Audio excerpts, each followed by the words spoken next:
ahí queda. La oración en el huerto. Esta sí me voy a detener un poquito más porque es muy breve, pero muy importante precisamente para el papel mediador de Cristo. Y de hecho la oración sacerdotal viene a ser un desarrollo de esta breve oración en el huerto. Benedicto XVI, en otra de sus catequesis, dice lo siguiente sobre la oración en el huerto. En ninguna otra parte de la Sagrada Escritura miramos tan profundamente dentro el misterio íntimo de Jesús como en la oración en el Monte de los Olivos.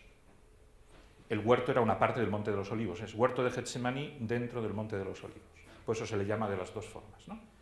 Bien, bueno, es una frase muy clara, y de ahí la importancia de esta oración.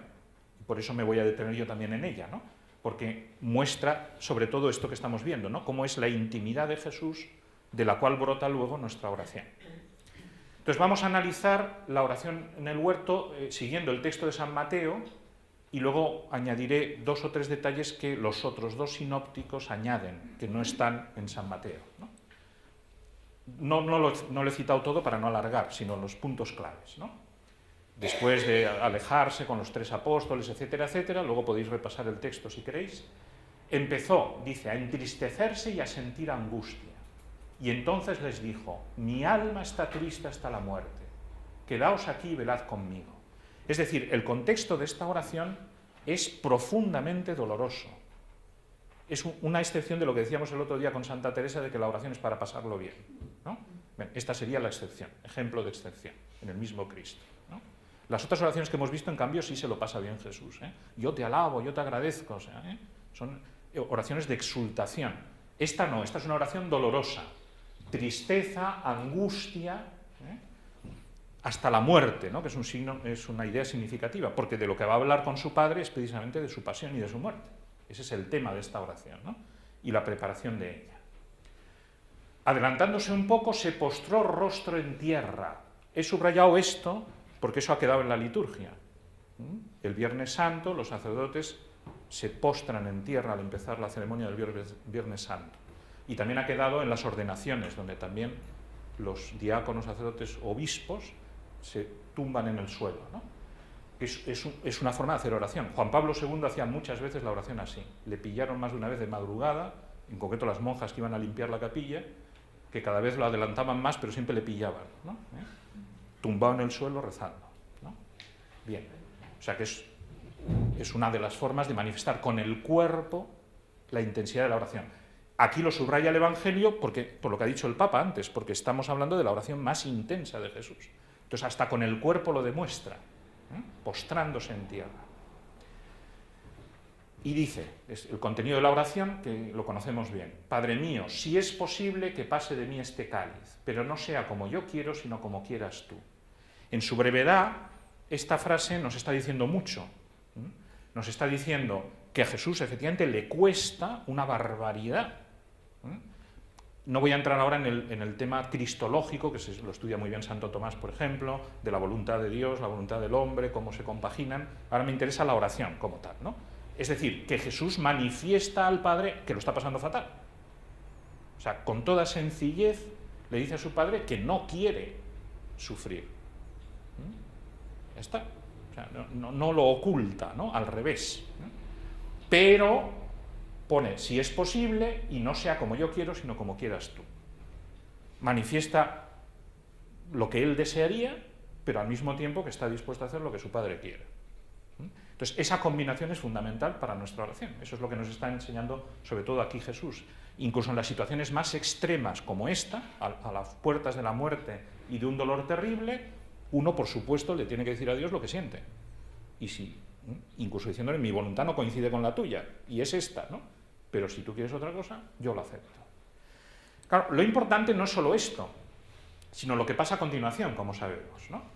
Volvió junto a sus discípulos, los encontró dormidos. No me detengo ahora en los discípulos porque ahí hay un contraejemplo, ¿no?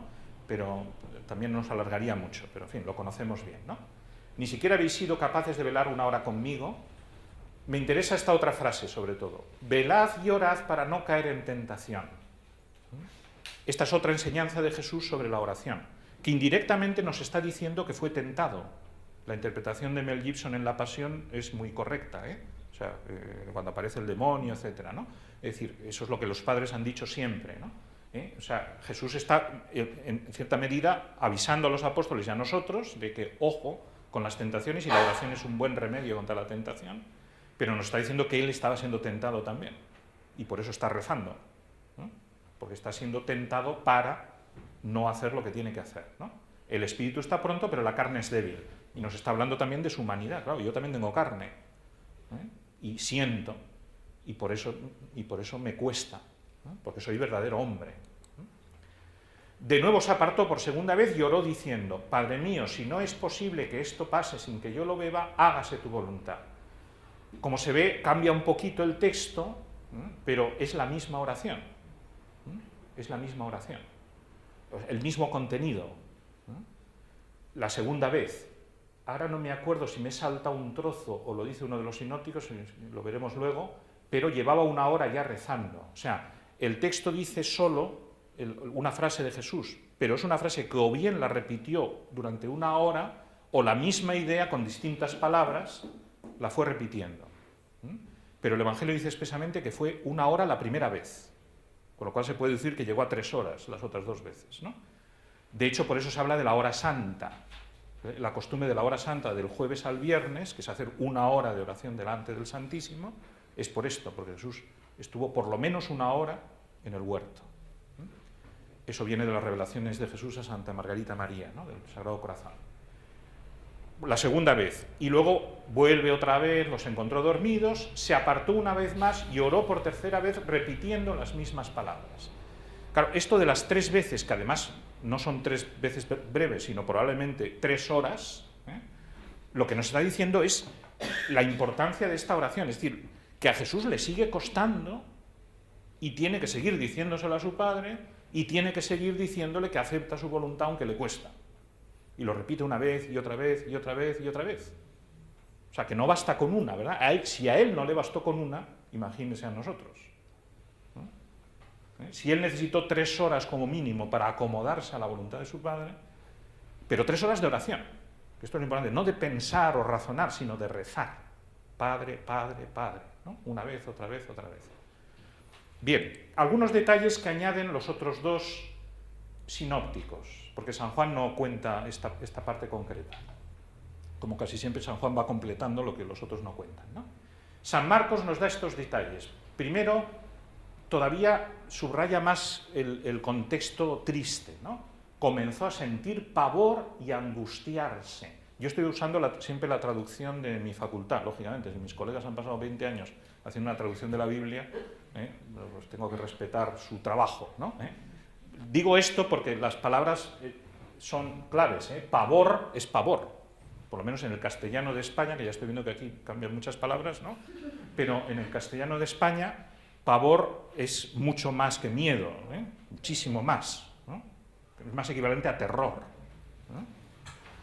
Luego, esto es importantísimo, quizá lo más importante de todo. Decía, Abba, Padre. Es el único lugar en el Evangelio en que aparece el original arameo. Abba es la palabra aramea para decir papá. Entonces se supone, con mucho fundamento, que es lo que Jesús decía habitualmente. Los evangelios están escritos en griego, como es sabido en el original, entonces traducen Abba por la palabra equivalente griega, que luego pasa al Pater y al Padre Nuestro, ¿no?